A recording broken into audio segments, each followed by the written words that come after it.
अक्सर हमने सांपों की कहानी फिल्मों में, किताबों में, ये किस्से कहानियों में पढ़ी है कि सांप अपना बदला लेने के लिए जिससे बदला लेता है उसके पीछे पड़ जाता है और वह कहीं भी चला जाए लेकिन उसका पीछा नहीं छोड़ता है,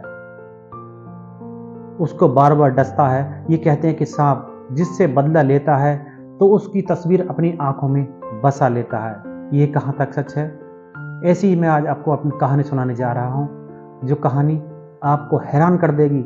एक ही व्यक्ति को एक सांप बार बार काट रहा है, बार बार डस रहा है, उसका पीछा नहीं छोड़ रहा है।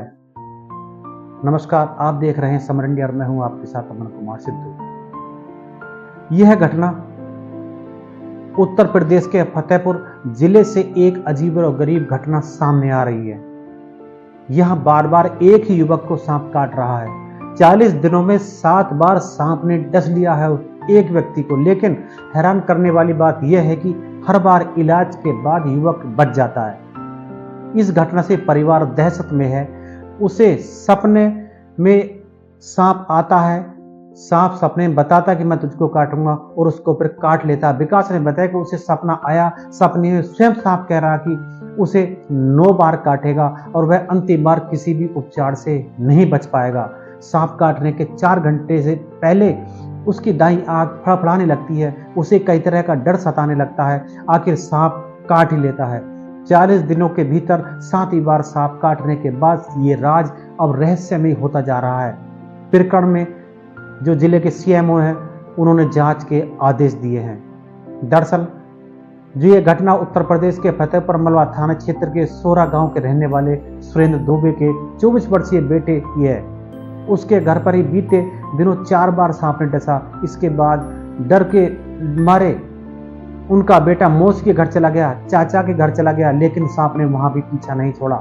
युवक जहां भी जाता है सांप उसको वहीं पर डस लेता है। इस तरह से युवक को 40 दिन के भीतर सांप ने 7 बार काटा है। युवक का इलाज फतेहपुर शहर के एक ही नर्सिंग होम में कराया जाता है, जिसके बाद वह ठीक हो जाता है। बार बार सांप काटने की यह घटना अब रहस्यमयी होती जा रही है। हालांकि हर बार सांप ने शनिवार व रविवार को ही काटा था, लेकिन इस बार उसने गुरुवार को काटा है। हैरानी करने वाली बात यह भी है कि जब विकास को सांप काटता है तो अलग अलग सोने वाले जो उसके पास सोते हैं जागते रहते हैं, लेकिन इसके बावजूद सांप किसी को दिखाई नहीं देता और सांप उसको काट ही लेता है। पिता सुरेंद्र सिंह का कहना है कि सांप के काटने से पूरा परिवार दहशत में है। पिता कहते हैं कि अब भगवान ही सहारा है। वह हर उपाय कर चुके हैं लेकिन कहीं से मुक्ति नहीं मिली। उन्हें अब भगवान का ही सहारा है। हालांकि 6 बार सांप ने शनिवार व रविवार को ही काटा, इस बार सांप ने गुरुवार को काटा है। उनका उपचार डॉक्टर जवाहरलाल कर रहे हैं। वे अभी स्वस्थ है। उन्होंने बताया कि उनका बेटा अभी स्वस्थ है। रहस्य से निकलने की नहीं मिल रही उन्हें कोई युक्ति। ब्राह्मण परिवार के संस्कारों से जुड़े पिता सुरेंद्र सिंह ने बताया कि वह पूजा पाठ विधि विधान से करते हैं। सांप काटने की घटना के बाद से हर जतन किए गए, कहीं से सफलता नहीं मिली। बेटे की हालत देखकर व्याकुल हो उठते हैं कि आखिर मैं क्या करूं, मेरे बेटे की जान कैसे बचे। घर में और किसी को नहीं है कोई दिक्कत। विकास दुबे की माता का नाम ममता द्विवेदी है और वह 2 भाई हैं। 2 भाइयों में विकास दुबे सबसे छोटा है। छोटा भाई शिवकांत द्विवेदी बीएससी द्वितीय में पढ़ रहा है। पिता ने बताया कि घर में और किसी को कोई दिक्कत नहीं है। सांप किसी को कभी दिखाई देता, कभी दिखाई ही नहीं देता। घर में किसी को सांप नहीं दिखता। बीती रात में लगभग 9 बजे 7वीं बार सांप ने काटा। जिस समय यह घटना हुई उस समय विकास द्विवेदी और उसके बगल में उनकी बुआ भी जी लेटी हुई थी।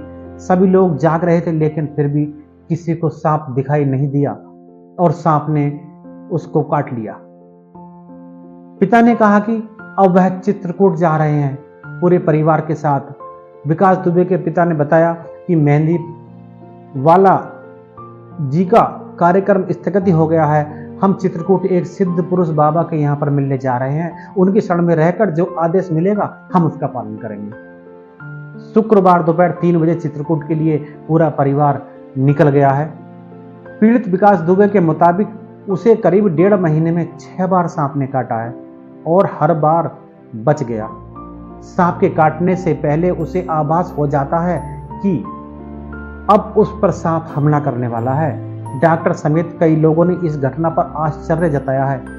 विकास ने बताया कि 2 जून की रात 9 बजे बिस्तर से उतरते हुए उसे पहली बार सांप ने काटा था, जिसके बाद परिजनों ने जल्द ही उसको पास के एक प्राइवेट नर्सिंग होम में भर्ती कराया और इलाज के दौरान जब वह घर लौटे तो 8 दिन बाद यानी कि 10 जून की रात को उसे दूसरी बार फिर सांप ने काट लिया। इलाज हुआ और फिर वह ठीक होकर घर वापस आ गया। 2 बार हुए इस हादसे की वजह से विकास थोड़ा सहम गया था, लेकिन ये मामला यही नहीं रुका। बचने के लिए मौसी के बाद फिर चाचा के घर गया, लेकिन सांप ने उसका पीछा नहीं छोड़ा। विकास को 20 दिन भी नहीं बीते कि उसे 2 बार और सांप ने काट लिया।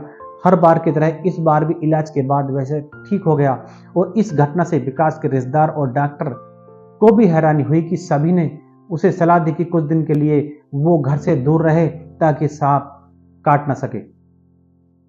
हैरानी और परेशान विकास ने उनकी राय मान ली और अपनी मौसी के घर राधानगर चला गया था, लेकिन मौसी के घर भी सांप ने पीछा ही नहीं छोड़ा।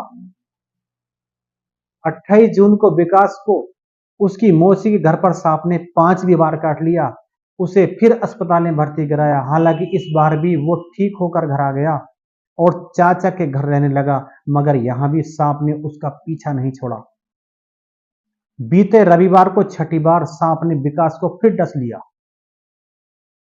फिलहाल अस्पताल में इसका इलाज चल रहा है। हालात खतरे से बाहर बताए जा रहे हैं। वहीं घटना से परिवार सदमे में है। विकास की माने तो सांप के डसने के बाद वह जरा भी भयभीत नहीं होता अब और निडर होकर इलाज करवाता है। विकास को हर सप्ताह सांप डसता है, इलाज होता है और वह ठीक हो जाता है। यही प्रक्रिया चल रही है। वहीं डॉक्टर ने बताया कि हर बार सांप के काटने के नए निशान मिलते हैं। एंटी स्नेक वेनम इमरजेंसी दवाएं उसको दी जाती हैं। जो डिस्ट्रिक्ट के सीएमओ हैं डॉक्टर राजीव नयन ने कहा कि मामला संज्ञान में आया है। जांच के लिए 3 सदस्यीय डॉक्टर का पैनल गठित किया गया है। पैनल में deputy CMO doctor Rajendra Singh, ACMO doctor Ishtiaq Ahmed और senior physician doctor NK Saxena शामिल हैं। टीम पीड़ित का इलाज करने वाली निजी हॉस्पिटल में पहुंचकर कारण और दबाव की जानकारी के साथ सभी पहलुओं की बारीकी से जांच कर 3 दिन में रिपोर्ट सौंपेगी। नमस्कार।